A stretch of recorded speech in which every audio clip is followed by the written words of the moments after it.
is there a plan that somebody's following? Is there an Omega plan that is being followed here? And certainly we have an Omega plan given for us in the Scriptures. Lots of detail throughout the Old Testament and, of course, the New Testament, the book of Revelation, etc., describing end times events, what's going to happen, when, and how. But I think the global elite, or worldwide elite, whatever we want to say, are following an agenda, following a plan. And so the next blog I wrote was called The Omega Plan. And I didn't go very far back. I'm sure we could go way further back than this. I just went as far back as September 11th, 1990, when George H. announced his plan for a new world order. September 11th, 1990. In 1999, Zahi Hawass discovers the tomb of Osiris.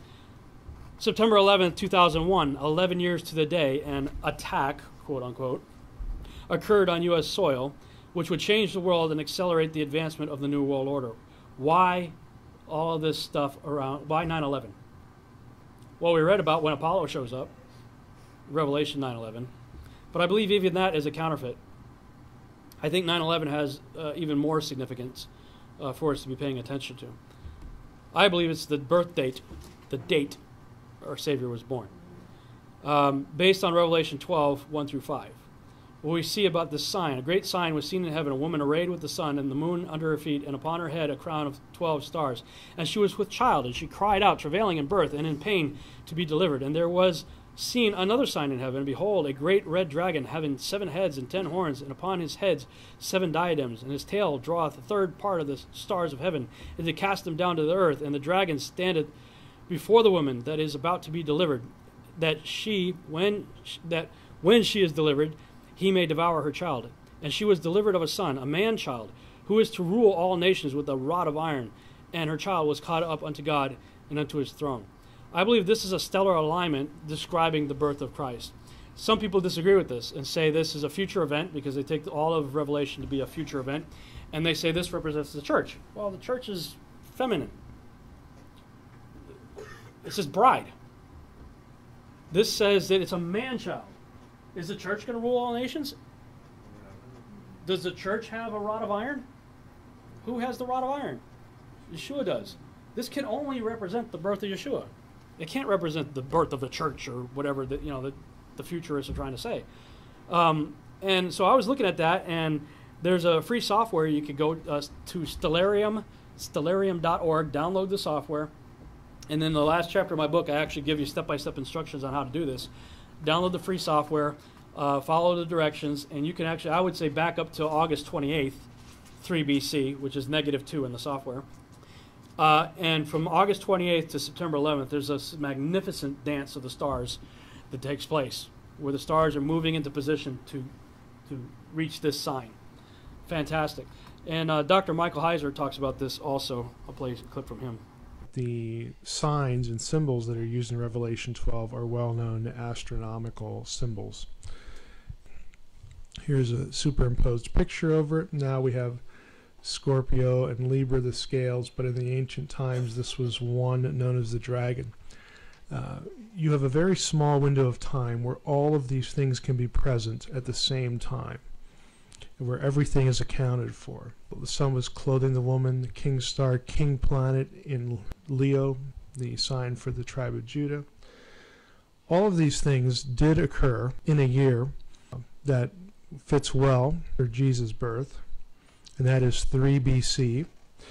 The real sort of interesting thing about 3 BC is since this concatenation of signs can only occur in an 80-minute window, we know exactly the date of the birth of the Messiah in 3 BC, and that date is September 11th. So he confirms it also. He talked about it that it took place in an 80-minute window of time. I believe that was probably the duration of her labor. She was in labor for 80 minutes, and boom, there it is. Now, if you look up that sign and look at the moon at her feet, it's in a new moon phase, which means that's Tishri 1. Now, I know a lot of people think he was born in the Feast of Tabernacles. I've heard a lot of compelling arguments for that. I just so happen to disagree with them based on this sign right here.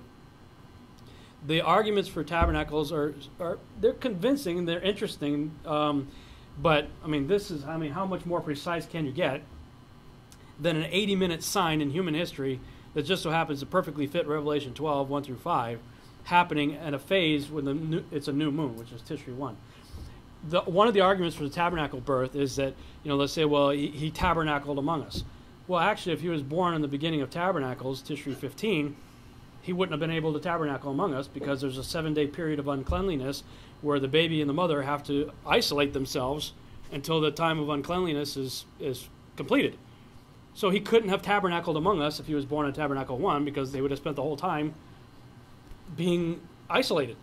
Whereas if he was born in Tishri 1, he'd go through the 7-day purification process and then circumcised on day 8, and then you have the Day of Atonement on day 10. Then they're totally free to tabernacle among us through the whole week of Sukkot.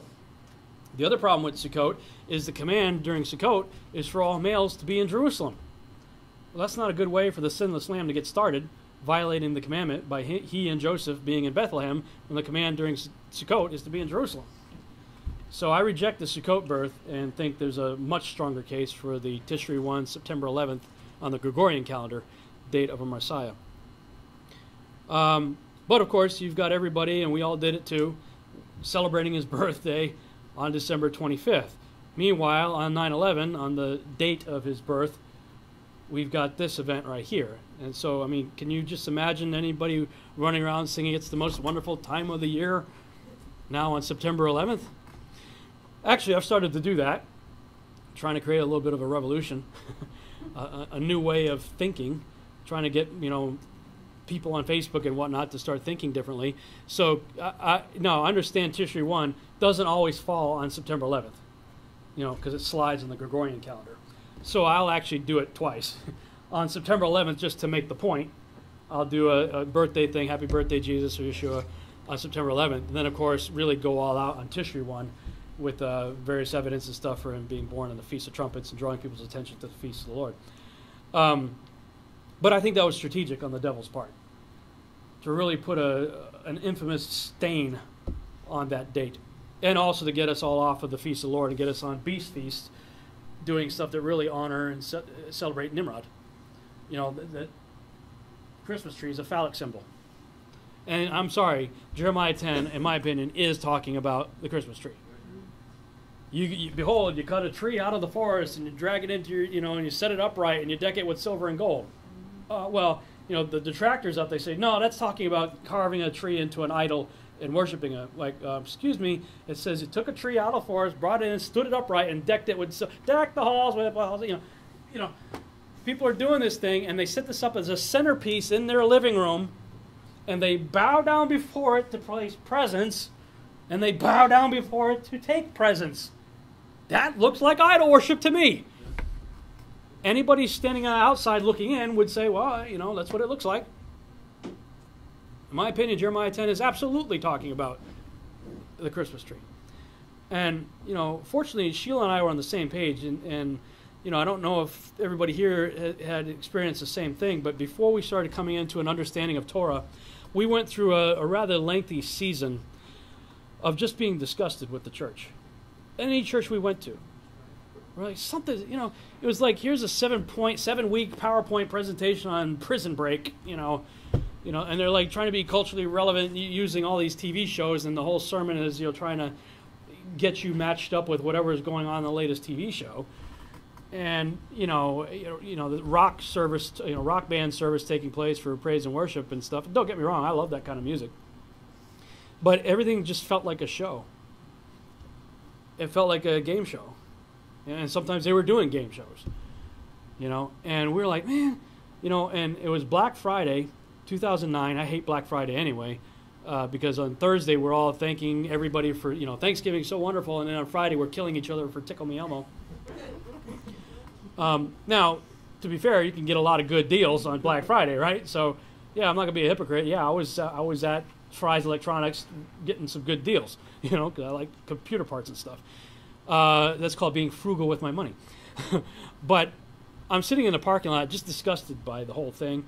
But there was a deep, there's a darkness, a heaviness that was sitting on top of me that was over and above my disgust for Black Friday. And I was like, Lord, what is this? I don't know what's going on. And I didn't know it at the time. I found out later, but Sheila was going through the same thing in another part of town, just feeling something's not right. And I was like, Lord, I don't know what this is. I need to pray with somebody to help me out here. And so I got my phone out, and I was going through my contact list, and I got to my friend Kevin Roberts, and the Father just said him. So I said, okay. I called Kevin. He prayed with me, and then he says, hey, Rob, Amanda and I, we're going to go to a Torah study tomorrow at the Christian bookstore. You want to go? I'm thinking, Torah study at the Christian bookstore? It's just like, what? That sounded really weird to me. But we were disgusted. I mean, we had been church hopping for a while, couldn't find anything. We did church on a pillow for a while where we just lay in bed and find somebody on the radio or the internet to listen to, and even that was not working. So we're like, yeah, why not? So we went, and it was the Torah portion, I think it was week number 9, if I remember right, where Joseph is sold into slavery. And the facilitator said, draw a line down the center of your page and write Joseph on the left and Yeshua on the right. And how many parallels can you find between the life of Joseph and the life of Yeshua? Go ahead and write it. I had never spent, I was familiar with some of the typology and stuff, but I never really spent any time really thinking about that, so I did. Just off the top of my head, I came up with 25 parallels between Joseph and Yeshua. And then when everybody else had finished, we all began to share with each other, I had like almost 50. I was blown away. Like, this is the first time I'm nibbling on steak when I've been sucking on milkshakes for years. I'm like, wow. So we went back the next week and the next week and the next, haven't looked back since. It's just been absolutely amazing. I learned more in the first year of doing that than in 40 years prior of doing, the standard church model thing. And so, that's when all these things start popping out and coming out to me. And I'm like, guys, when it came to the Christmas and Easter stuff, I had written 7 chapters in my book, I think 7 chapters. And I was like, okay, I'm done. The last what I thought was going to be the last chapter was called Coming Out of Babylon. And yeah, the 7th chapter was Coming Out of Babylon. I thought, okay, I'm done. And basically I was ready to close the book, and Father said, you got to come out of Babylon too. Oh, I'm not in Babylon, Lord. Because I was thinking geopolitical, our troops leaving Iraq, blah, blah, blah. No, all this Christmas, Easter, and I used to love that stuff. I was a mall Santa, okay? Now, obviously I had to be loaded up with some fat pads to make that work, but I was a mall Santa. I toured the country with Alvin and the Chipmunks and Mother Goose, and I was, in the summer I was David's, yeah, Alvin! I was that guy. In the winter, I was Santa Claus. Another guy played David Seville. Loved that stuff. I used to write, direct, and produce passion plays and play Jesus on Good Friday and Easter Sunday. Love that stuff. But after doing this research, it was easy for me to drop it. Like, done. And Sheila and I both, we just went cold turkey. If you're hearing this for the first time, all I can say is start praying. Next time you go to celebrate those holidays, ask Father if he's pleased with it. See what happens. He'll show you. Again, I began to wonder if we're off by 2 years because of the event that I saw on December 21st, 2010. Some of you were not here, and I talked about this yesterday, but on December 21st, 2010, when I saw this blood-red moon go over the shoulders of Orion like a decapitated head, and I came back and started doing research, I found out while that was happening here, nighttime in the United States, daytime in the Middle East, the Iraqi government is saying, hey, we're back in business again. Iraq was announcing its fully formed government. The entire planet started shaking. The seismographic monitors that check earthquake activity were all going into black. The whole planet was shaking. The earth was shaking. We had massive fish and bird die-offs where if you remember the reports of thousands of birds falling from the sky and fish beaching themselves. Then they added the 13th sign to the zodiac, Ophiuchus, who was known for raising Orion from the dead. I'm like, honey, something's going on here. But that was September 21st, 2010. Everybody was looking forward to 2012. But if the sign of Jesus' birth is accurate on the Gregorian calendar, that's -2, which means the calendar's off by 2 years. Continuing with the timeline here, after 9/11, 2001, the United States government has imposed the Patriot Act, begun monitoring every areas of our lives. Hello, NSA, CIA, FBI, we know you're listening. Because unless the battery has been taken out of your phone, they can monitor everything you're doing. Repent, get saved. You call yourself a patriot, read the Constitution. You're violating it right now. Those of you who are listening, looking for terrorists, because the war on terror is a fraud. War is terror. So how do you wage terror to get rid of terror? It's not a war against a people, a nation. It's a war against an idea conjured up in a Luciferian's mind that will never, ever end. Because what happens when a superior force attacks an inferior force? And if that inferior force is actually innocent, what is the only resort that person has to fight the superior force? Guerrilla warfare. That's the only choice they have. No, they don't have the equipment we have, so all they can do is wage guerrilla warfare. So if somebody comes right through these doors right here, accusing us of something we didn't do, and wastes half of us in here, and leaves the other half, bleeding to death, and somebody rescues us, and people are angry because of their loved ones that are killed, all you're going to do is create a terrorist group that's going to want vengeance on what just happened in this room. When you realize box cutter toting terrorists had nothing to do with 9/11, then the wars that we waged over there were totally and completely unjustified. Now, yes, there are bad people over there doing bad things. I get that. But let's go back to the cause for the 10 years that we were over there, 9 years or whatever it was. That was all based on a lie. I saw the pockets of fire, but she'd never knocked it down 2 lines. Where you know that? 78th floor, and it's look, we got guns. I saw the pockets of fire, we got guns. Isolated pockets of fire. 2 water lines to knock them down. FEMA's executive summary relays that much of the fuel in the planes, jet-grade kerosene, was consumed by the initial fireballs and the following few minutes of fire. The Twin Towers were composed of 200,000 tons of steel and 425,000 cubic yards of concrete. The core of each tower was a rectangular pillar 87 by 133 feet, comprised of 47 steel box columns ranging from 36 by 16 to 52 by 22 inches. An analysis released in 1964 claims that the buildings were investigated and found to be safe in an assumed collision with a 707 traveling at 600 miles per hour. Such collision would result in only local damage which could not cause collapse or substantial damage to the building. Inside there was the core, a rectangle of 47 columns made of 4-inch thick steel at the base, thinning with increasing height. The cores combined might with ingenuity. The story we were told: this rock-like steel grid gave way because fire warped the trusses, causing the bolts to fail. As the trusses sagged and fell, the floors dropped with them. In its 2002 documentary, Why the Towers Fell, PBS creates a video model. Once the trusses fail, the floors they were holding cascade down with a force too great to be withstood. The result is what's called a progressive collapse, as each floor pancakes down onto the one below. What remains standing? The tall, indestructible core. Why does PBS fail to explain the complete disappearance of the Twin Towers cores?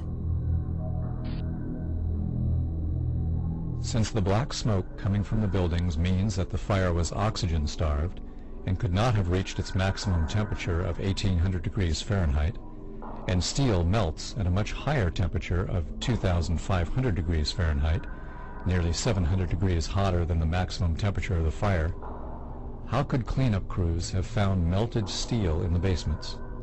Why did Fire Engineering magazine tell us that no steel building has ever been destroyed by fire, that the World Trade Center investigation was a half-baked farce? How do these firefighters describe the collapse of the North Tower? We started running, floor by floor, instead of popping out. It was if they had detonated. Yeah, as if they were detonated, planned to yeah. take down a building. Boom, boom, boom, boom, boom, boom, boom. All the way down. Chief Albert Turry told me that there was another explosion which took place. So according to his theory, he thinks that there were actually devices that were planted in the building. almost looks like one of those planned implosions. As if a demolition team set off. When you see the old demolitions of these old buildings, it folded down on itself and it is not there anymore. Generally speaking, for a building to collapse in on itself like that, it would seem to indicate that there could have been an explosion, a bomb planted on the ground that would make the building collapse within itself. By that evening, eyewitnesses and experts alike were rushing to defend the official narrative of events, claiming that raging jet fuel fires melted the steel inside the Twin Towers. I saw this plane come out of nowhere and just ream right into the side of the Twin Tower, exploding through the other side. And then I witnessed both towers collapse, one first and then the second, mostly due to structural failure because the fire was just too intense. Marlene Davis is the Dean of Architecture at the University of Tennessee. She calls the 110-story tall twin tower tube structures. That means there are no internal columns holding it up.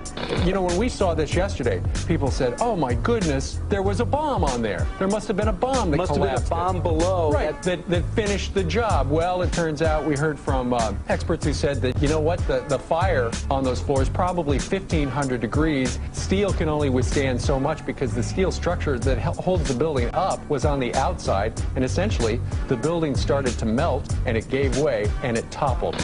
Steel will melt. No steel building has ever been destroyed by fire. Just who was behind the terror attacks? Larry Silverstein became landlord on July 24th, less than 2 months before the attack. He then had control of the maintenance and security departments, and he began to replace security personnel. Silverstein brought Frank Lowy into the deal to become landlord of the underground shopping mall. Lowy is a billionaire who owns shopping malls in several nations. After the towers disintegrated, Silverstein demanded insurance companies pay him twice what the policy stated, on the grounds that each tower underwent separate attacks. What a coincidence that after these guys got control of the World Trade Center, Osama bin Laden decided to destroy the entire complex.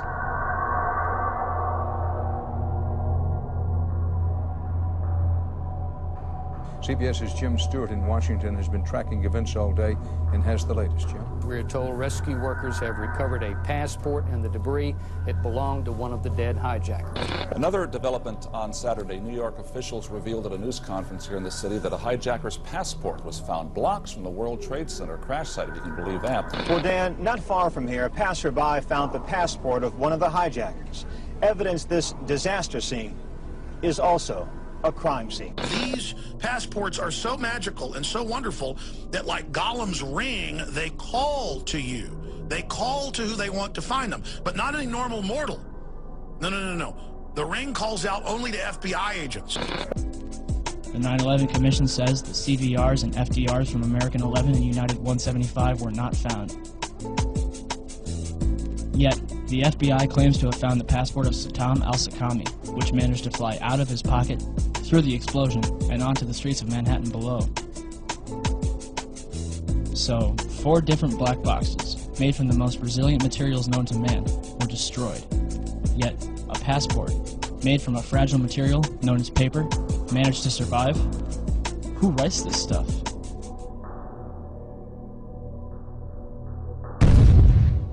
In 2006, during the trial of Zacarias Moussaoui, the FBI managed to provide a multitude of evidence that appears to have survived a catastrophic crash in near pristine condition. Among the exhibits were a red bandana and a Kingdom of Saudi Arabia driver's license. Although a 757 managed to obliterate itself upon impact, paper and fabric managed to survive without a scratch.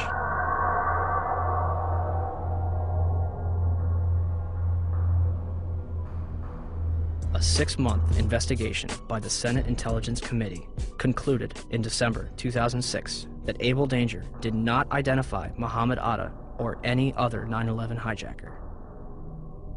Can we be certain that the hijackers were radical Muslims on a suicide mission? Or is there a possibility that they were trained, funded, and protected in our own country? Where is this mysterious chart that purportedly says that Atta was connected in some real way to these other hijackers? We'd love to see it. The company responsible for the chart, Orion Scientific Systems, would claim that only 2 charts were produced and that Atta was not present on either one. These charts were all done by the data mining efforts. So the Orion Corporation lied to the Senate Judiciary Committee staff. All data mining efforts. And yet the company said to the Senate Judiciary staff, we don't have any of those charts. They're not ours. Well, here they are. And their logos are on each one of them. And last but not least, Mohammed Atta's father claimed to receive a phone call from his son on September 12th. On September 20th and 27th, Mueller admitted on CNN that there is no legal proof to prove the identities of the hijackers. So, if there's no proof that the hijackers were members of Al-Qaeda, or if they were even on the plane in the first place, what justification do we have for bombing Afghanistan?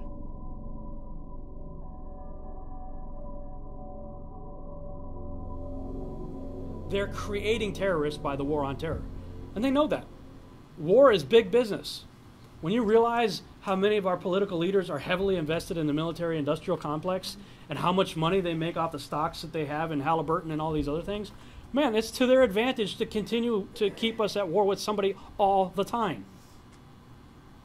I'm as patriotic as they come. I love my country. I served proudly for 8 years, and I was a Boy Scout before that. Love this country. But I don't agree with what's going on now. And I tell people all the time, and they say, hey, Rob, would you recommend my son go in the military? I say, absolutely, positively, no way, no. Because not only are they going to send you to unjust, unconstitutional wars, but they're going to use your kid as a guinea pig for anything they want. When you go to boot camp, they line you up and they shoot all kinds of stuff in your arm, and they don't even tell you what it is. Did you have to go through the inoculation line when you were in the military? One point in time, yeah. Yeah. In basic training, they march us in, guy on either side with air guns. Yeah. What did they put in me? You know? Yeah. No way. The NDAA, look that up. Look up the NDAA. They have stripped our rights completely. The Bill of Rights, what's that? No. April 2003, the tomb of Gilgamesh and his body was discovered. The United States military occupation began the following month. Our U.S. soldiers raided the Museum of Baghdad. I told you about the 3,000 items. This is interesting. J.P. Morgan Chase led a 13-bank consortium to establish the Central Bank of Iraq. All you have to do to figure out where the next war is going to be is look where they don't have a central bank. Then what do you know? After the war, they're going to have a central bank. And the same people who set up the Central Bank of Iraq were the ones that set up our central bank. J.P. Morgan leads this 13-bank consortium. And they topple the regime. You know, we get rid of Saddam Hussein and all that stuff. And they get rid of all the old Iraqi dinar money. And they create new currency, the new Iraqi dinar. And I don't know how familiar you guys are with what's going on with that, but they basically devalued the dinar. At one time, the dinar is worth $3.22. It would cost us $3.22. 322 is another one of those numbers. Skull and Bones Society. The Skull and Bones logo is a pile, two bones, like the old pirates with the skull on top, like you see on the ships, and underneath it, 322. The Iraqi dinar was worth $3.22 for one of their dinar. We had to pay that much. They devalued the currency to 3,000 dinar to $1 US. So it went from one of the most expensive, most valued currencies in the world to absolute monopoly money. Then they brought in De La Rue, one of the premier currency printers in the world, to print up the new Iraqi dinar, and they put some of the most high-tech anti-counterfeit measures of any other currency on this monopoly money. I mean, it's got magnetic strips, it's got holograms, watermarks, all this stuff. Why did they hire the most premier currency company and put some of the most high-tech anti-counterfeit currency measures on one of the most worthless currencies out there? Now, there's others that are even less than that, but something's going on. And a buddy of mine who is in the airborne special forces guy, he called me up one day and he says, "Rob, I got to ask you. I know you like to research. I want you to look into something for me." I said, "Okay, what's up?" He said, "I got a bunch of my buddies that are still in the special forces over there in Iraq, and they don't want to get paid in U.S. currency. They're all wanting to get paid in Iraqi dinar, which doesn't make sense for an enlisted guy. I don't know what it was like when you were in, or what your rank was, but the enlisted guys in the military, they don't get paid much. $2 bills. Yeah, they don't get paid much at all. In fact, it's pretty pathetic when our young men and women over there, and some of them in positions of leadership, higher-ranking sergeants and whatnot, have to go on food stamps just to feed their family while they're laying down their life and limb for our so-called freedom. It's disgusting. But for these guys who aren't getting paid much to begin with, to say we don't want to get paid in U.S. currency, we want to get paid in monopoly money that's 3,000 to $1 US, makes no sense at all. So he's like, what do they know? Why were they doing it? Well, in the early days, it was 3,001. It slowly appreciated in value. Actually, it made a pretty quick jump from 3,000 to 1 to about 1,000 to 1. And that's roughly where it still is. It hovers 1173, 1160, whatever. It's hovering around roughly 1,000 to 1. But it has appreciated from the 3,000 to 1,000 to 1. Well, I don't know what's going to happen with that. And look, I am not licensed or in any way qualified to give anybody financial advice. Disclaimer aside, okay? I made the disclaimer. There's no reason you should listen to anything I have to say, and I'm not qualified to give you financial advice. But you'll waste $1 going to the movies, going out to eat, waste $100 when you get 100,000 dinar for $100. And if it happens to revalue, how you doing? When it goes to 1,000 to 1 to 1 to 1. Or if it goes from 1,000 to 1 to 3 to 1 to its original, what they call it, it's an RV or an RI, revalue or a reinstatement. If it reinstates to its prior value, how you doing? So you know that the worldwide, the elite, the bankers, when it was 3,001, when they did this, they got an awful lot of dinar, a ton of it. And China was buying it up like crazy too, because they know something. What got me most intrigued by that is when you look in Revelation, and was it the third seal, I believe, where it talks about it'll cost a day's wage for food. Well, in Greek, it's denarius. It'll cost a denarius for food. Well, denarius is from which we get the word dinar. Comes from denarius. So I'm going, that's interesting. So the last day's currencies is going to be a dinar according to that seal. Worth looking into. You'll waste more money going to the movies. Anyway, 2008, plans were set in motion to collapse the current world reserve, which is the USD. 2010, the United States economy collapsed, taking much of the world down with us and paving the way for a one world currency. Now, this hasn't happened yet, but you can see, if you look at 2008, what happened with the markets and whatnot, you can see where things are headed. And they're always talking about the big financial collapse is coming, right? I mean, how many trillions of dollars are we in debt right now? But of course, all of that could change like that with a revalue of the Iraqi dinar. It would reset everybody's economy. And if we believe that the first Babylon will be the last Babylon, like the title of my book, the first shall be the last, then, I know a lot of people out there saying the United States is Babylon or New York is Babylon. I understand the arguments, but I'm going to go with a biblical interpretation. They had no idea of New York and the United States, and all indications, especially with the Yahuwah Triangle series that I was talking about, those are the 3 points that the Bible bounces around. Egypt, Israel, Assyria, Babylon, as in Iraq. So if that's the case, then obviously things have to change such that that place becomes a pretty hopping area for everybody to later mourn what happens. So could it be that top dog U.S. eventually is toppled or done away with or what have you, and then everything raises up over there? I don't know, but after we left there, we left 500 military bases and millions, tens of millions, if not hundreds of millions of dollars worth of state-of-the-art military equipment, and we built the largest embassy in the world there. Something's going on. December 21st, 2010, his nation, Nimrod's nation, was born again out of the ashes like a phoenix as a blood-red moon floated over the shoulders of Orion like a decapitated head, and the entire planet shook. Our soldiers have been at war for nearly a decade, waging urban warfare. December 11th, our troops were ordered out of Iraq, leaving behind hundreds of millions of dollars worth of military equipment and bases. December 31st, 2011, Obama signed the NDAA into law, making it possible to indefinitely detain American citizens without trial or legal representation simply for being suspected of being a terrorist. And that definition of terrorist is whatever they make up for the day. Which I would allow. That's us. We realize we don't want to serve the District of Columbia. Well, yeah, absolutely. Oh, you want to get together and listen to this crazy Rob Skiba guy talk about flat earth and the Bible and all kinds of stuff like that? Terrorists! That's all they have to do. Right, because I'm going to say, the deal is if we're against Washington, D.C. because it's Masonic, it's Nimrod, That's all they have to do is whatever they decide. Yeah, basically, the United States, unfortunately, is following the Nazi playbook to the letter.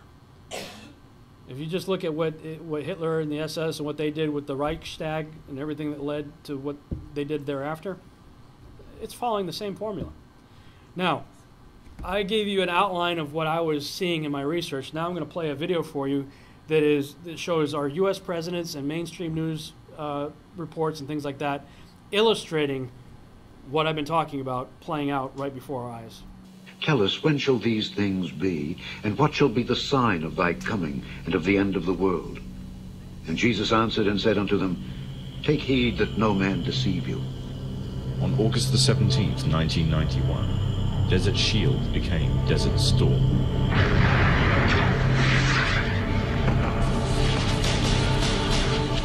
The conflict was witnessed by millions through the eye of CNN and the BBC, showing propaganda of the systematic eradication of Saddam's forces by a coalition far superior in technological, political, and economic power. The orchestrators of the war were by no means strangers to controlling major world events. In fact, they have done so for centuries. From the shadows, they have engineered every major war, revolution, and recession. They control everything you read, everything you hear, and everything you see. They have managed to indoctrinate an entire populace to their way of thinking and have infiltrated key positions in places of authority. And it is from the shadows that they have created a new political order, a new economic order, and more sinister, a new religious order. Their ultimate aim is total global domination, and they will stop at nothing to reach their goal. The goal that was outlined in a speech given by former President of the United States, George Bush. What is at stake is more than one small country. It is a big idea, a new world order. We talk so much about dispelling myths. How about confirming one? What is this? Susie, this is the tomb of Osiris. The god of the underworld. This once extravagant mausoleum, a moat with 4 pillars engraved with hieroglyphics constructed thousands of years ago, was intended to be a shrine for the keeper of the afterlife. Polls have just now closed in 6 additional states, representing 66 electoral votes. We must follow no other course. Now it is a seed upon the wind, taking root in many nations. We will confront weapons of mass destruction. We will build our defenses beyond challenge, lest weakness invite challenge. This work continues. The story goes on, and an angel still rides in the whirlwind and directs this storm.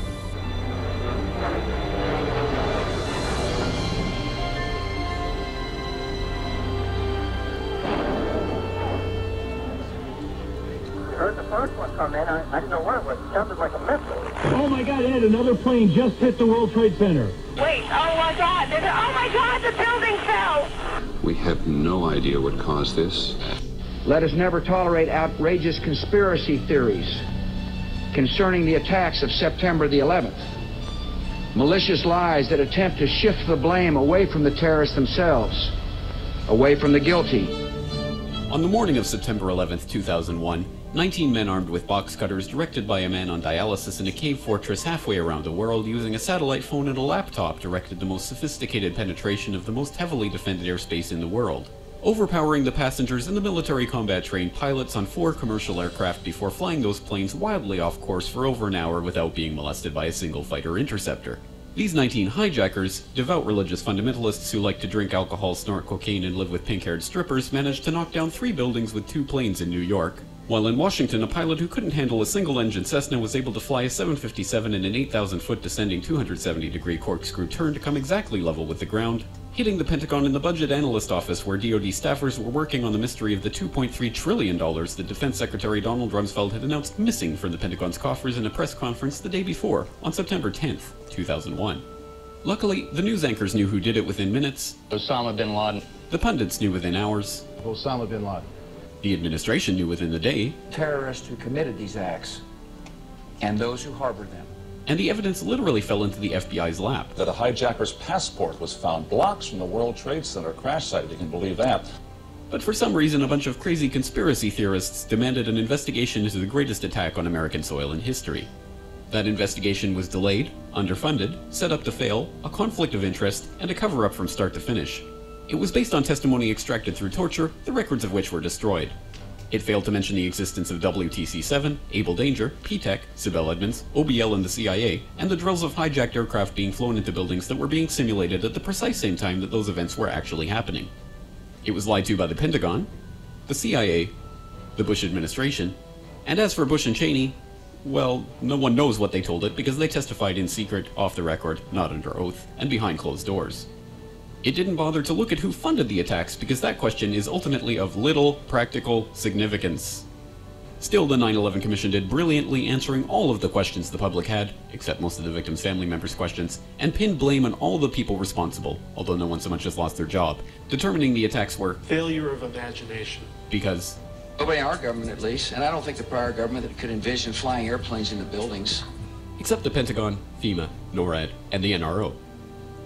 The DIA destroyed 2.5 terabytes of data on Able Danger, but that's okay because it probably wasn't important.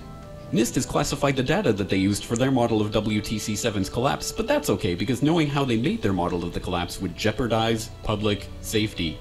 Osama bin Laden lived in a cave fortress in the hills of Afghanistan, but somehow got away. Then he was hiding out in Tora Bora, but somehow got away. Then he lived in Abbottabad for years, taunting the most comprehensive intelligence dragnet employing the most sophisticated technology in the history of the world for a decade, releasing video after video with complete impunity and getting younger and younger as he did so, before finally being found in a daring SEAL team raid which wasn't recorded on video, in which he didn't resist or use his wife as a human shield, and in which these crack special forces operatives panicked and killed this unarmed man, supposedly the best source of intelligence about those dastardly terrorists on the entire planet. Then they dumped his body in the ocean before telling anyone about it. Then a couple dozen of that team's members died in a helicopter crash in Afghanistan. You will never ever express doubts about any part of this story to anyone. Ever. Imagine the startling proposition that the Nephilim, the giants, the mighty men of old, gods and children of the Watchers, could somehow rise up, could somehow be reconstituted inside of a body. And, of course, I've discussed with you before my theory that one of the greatest legends in history could be a record of that having actually happened. And I'm referring to Nimrod, who some scholars also identify as Gilgamesh of Sumerian fame, Apollo of Greek fame, Osiris of Egyptian fame. And this Gilgamesh was a giant who a lot of people didn't even believe was anything more than myth until his grave marker was found a few years back.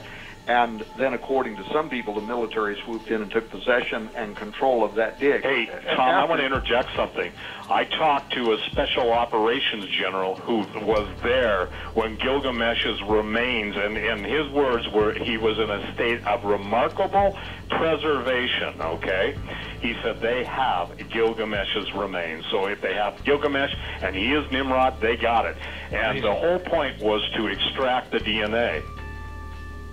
When the Iraqi regime fell in April 2003, the Iraqi Museum in Baghdad and museums in other provinces such as Mosul, Basra, and Babel were exposed to theft for 2 consecutive days. The theft was carried out by local and international networks as well as Iraqi and Arab agents.